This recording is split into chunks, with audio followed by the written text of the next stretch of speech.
Hi, I want to dedicate this video to Thomas and Asta, the first two evident real users of Noise Commander who came forward to share music they made with Noise Commander. Can you imagine what a delight this is to me 2 years after starting this channel? You appeared about the same time in the Patreon chat, and so I added a dedicated channel for posting music. And as per request, I created a Discord as well, as it's easier to share music there. You'll find the invite link in the description of this video and on the Patreon page. Asta focused on making a single full-length song that is a remix of a track named Thick by Shy Girl. He's been working on it for 4 months and reported several serious bugs throughout. I'm in awe of how polished and elaborate it is. Thomas was then the first person to publish a YouTube video that features Noise Commander and music that is made with it. It features vocal samples from a Chilean series named 31 Minutes that is similar to The Muppet Show. Since then he has experimented with several genres including RPG-style video game music and shared the project files on Discord. Entering melodies and chords is yet quite difficult with the app, and he did the manual work anyway, and it's so awesome to hear what he made possible. So I wanted to thank you, Thomas and Asta. Thanks for being creative artists and supporting the development so actively in recent days.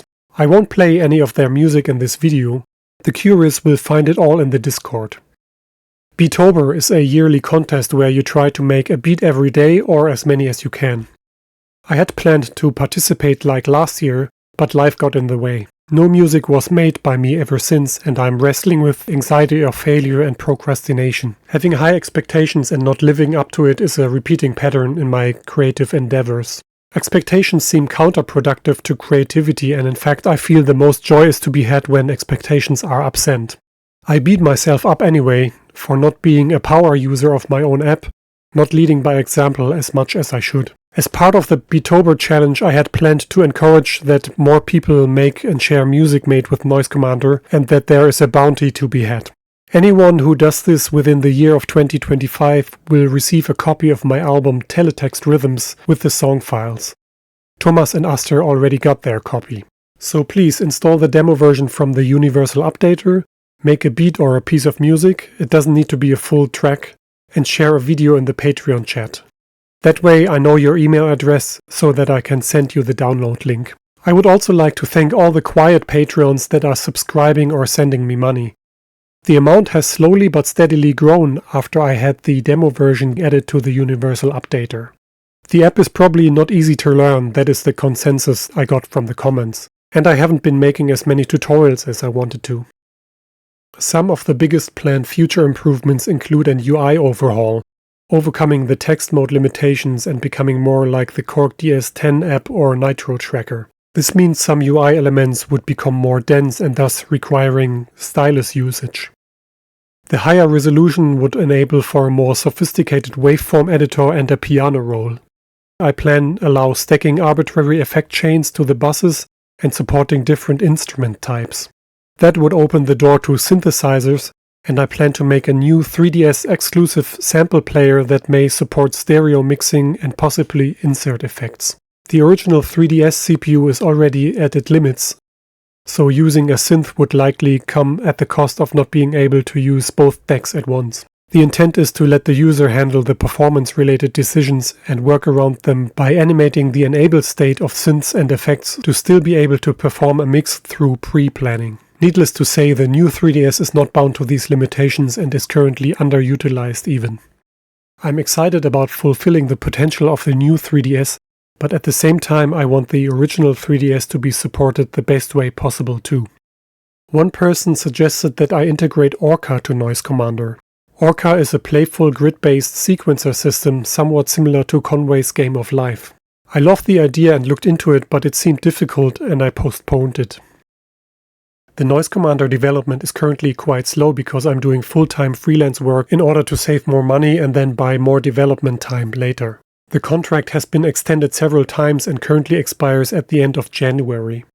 Not having enough time for Noise Commander development distresses me greatly as I feel so much conviction for it. Signing the contract extension felt quite difficult for that matter, but objectively it would have been extremely reckless not to. During weekends I tend to overconsume YouTube videos, sleep and go for walks mostly, not making music and rarely writing code. Thomas and Aster do motivate me to at least do a little, however. I can't wait to be back full-time on Noise Commander and make these next grand changes. For the rest of this video, I'd like to focus on projects from other people that I observe passively to entertain myself and that I feel are worth sharing. First on the list is Octave. Octave is a 3D game engine written by Dinglemancer for the Nintendo 3DS and other platforms. It works well with Blender, is open source and somewhat similar to Unity. He's got a few videos and tutorials on his YouTube channel and I just love how passionate he is about it, having worked on it for several years. He recently ported his main game RNG Monsters to the 3DS and made it available for free on itch.io. As far as I know, this is the only available 3D game engine for the 3DS besides Unity. There's an Octave Discord server and I believe they are doing a game jam in January. Have you been wanting to make a 3D game for the 3DS? Then this is for you. Find the links in the video description. Next on the list is Nitro Tracker. Several die-hard fans mentioned this old app for the DS in my comments. It is based on the good old Fast Tracker 2 and reuses its XM file format. When I tried to use it the first time, my biggest gripe with it was that the effects column is not accessible even though the module playback seems to support the XM effects. I also found complaints about how slicing samples is not straightforward.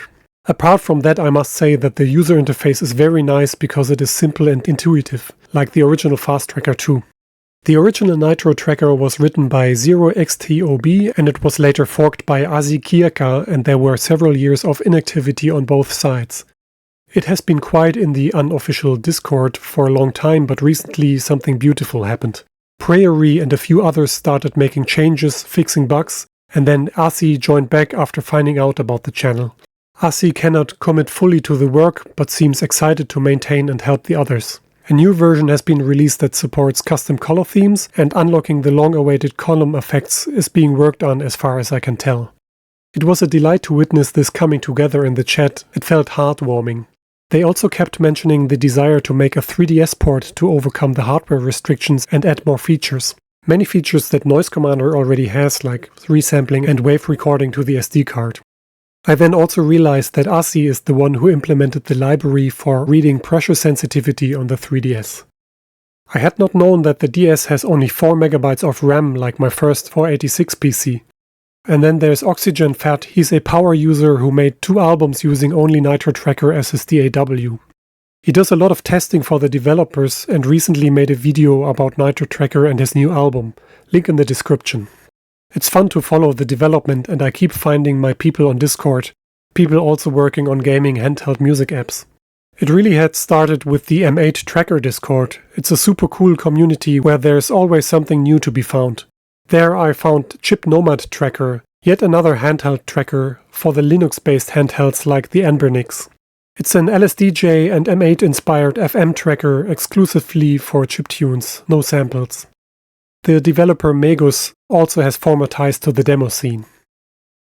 I would like to recommend a few YouTube channels before ending the video. I definitely feel addicted to YouTube and sometimes find myself watching repetitive doom-scrolly or sensational videos and feeling hollow.